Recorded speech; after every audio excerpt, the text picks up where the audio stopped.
Apresentação do projeto Resgate de Almas. Professora Ana Lúcia. Pretendo com essa fala levar às orientadoras do projeto Resgate de Almas algumas sugestões e esclarecimentos acerca de cada etapa a ser desenvolvida nesse trabalho.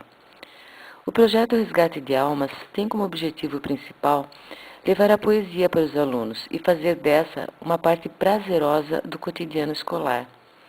Pretende-se atingir a sensibilidade dessas crianças para a linguagem poética, aguçando-lhes a reflexão, a exteriorização de sentimentos através das diversas formas de expressão, desenvolvendo habilidades linguísticas que atinjam as mais diversas formas de se expressar.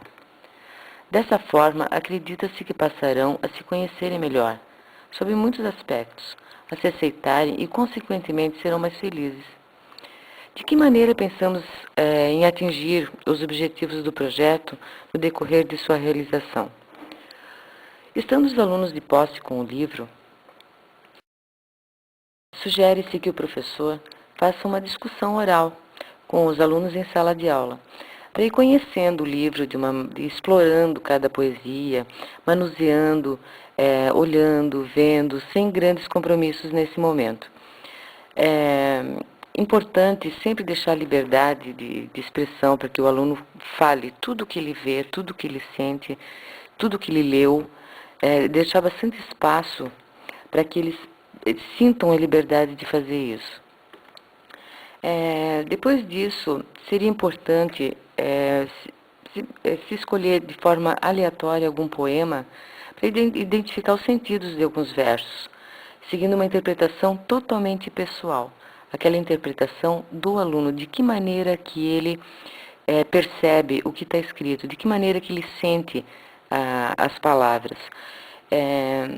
Julga-se totalmente irrelevante o professor não colocar a sua opinião própria a respeito, o seu entendimento, a sua visão sobre o poema, porque pensa-se que dessa forma o aluno acaba sendo influenciado pelo pensamento do professor ou do orientador do projeto.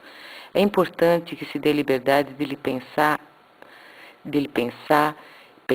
e pensar da forma dele, de como ele vê, por mais estranho que possa parecer para o professor. É o pensamento dele. Ele está sentindo as palavras, ele sente os versos, ele faz relações com o mundo, partindo daquilo que ele lê. Depois disso, depois se discutir em sala, depois que os alunos colocam o seu ponto de vista a respeito de algumas poesias, nesse momento ainda não há necessidade de se exigir uma leitura completa do livro, e sim eles vão apenas explorando cada poema, eles vão parando para uma leitura naqueles poemas que mais lhes interessar. Pode-se pedir aos alunos uma análise crítica, ou seja, para que o aluno faça uma avaliação geral dos aspectos positivos e negativos do livro Resgate de Almas. Mais uma vez, a liberdade é importante, deles escreverem aquilo que eles tiverem vontade de escrever, da forma que eles sentem o livro, da forma que eles leem o livro, por mais estranho que possa parecer ao professor. Nesse momento, acredita-se relevante também que o professor não direcione, que deixa de forma muito aberta para que eles escrevam e tenham liberdade de colocar suas ideias. O importante é apenas enfatizar que uma análise crítica é uma reflexão sobre o pensamento que o aluno tem a respeito de tudo que leu, de tudo que viu em relação ao livro. Dali, deixar fluir toda a escrita dele da forma que ele julgar a mais correta para ele. Depois disso, os alunos escolherão uma das poesias e demonstrarão sua interpretação através da linguagem não verbal. Por que se propõe essa etapa no projeto? Há alunos, e há crianças, há pessoas, inclusive até pessoas adultas, que têm dificuldade em se expressar de uma forma escrita. Por mais que entendem, por mais que consigam interpretar mentalmente uma determinada poesia, ao escrever o seu entendimento, a sua reflexão, encontra uma dificuldade e não consegue se expressar da maneira que poderia, de uma maneira mais aprofundada. Então, justamente essa etapa se preocupa com esse tipo de pessoa.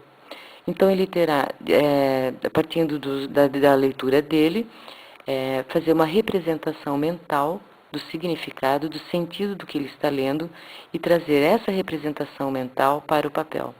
Ele pode fazer desenhos, ele pode fazer colagens, e várias outras formas de expressar o seu entendimento sem precisar utilizar a escrita. Depois disso, se propõe a etapa da dramatização das poesias. Essa é uma etapa, digamos, que é a mais prazerosa, a mais morosa e a mais gratificante também. Porque nesse momento os alunos irão escolher o seu poema predileto, aquele que mais gosta, aquele que ele consegue se identificar, aquele que ele traz para si como uma realidade, e ele vai fazer uma apresentação dessa poesia, uma encenação em palco. De que maneira que ele fará isso? Mais uma vez, a liberdade de escolha deve prevalecer. Ele vai escolher se ele vai simplesmente fazer uma dramatização, uma encenação falada, se ele vai fazer em forma de teatro, se ele vai fazer uma música com a poesia. É importante que se deixe a liberdade de escolha dele, porque a criança, ela é muito espontânea, ela tem uma criatividade que muitas vezes o adulto subestima. Eu tenho certeza que nesse momento muitos professores e orientadores irão se surpreender com os resultados que eles trarão. Naturalmente, antes da dramatização em si, antes da apresentação em si, eles precisarão ensaiar com o professor. Antes disso ainda, eles terão que decorar a poesia exatamente como ela está escrita, para que não haja problemas de erro, né, de engano do próprio verso, da forma que o autor escreveu. Tem que ser totalmente fiel à escrita do poema. E para então, quando eles estiverem prontos, preparados, seguros, que eles apresentem então as suas encenações. Essa etapa pode ser apresentada para o colégio todo, inclusive os pais podem ser convidados. É interessante um evento especial para esse momento.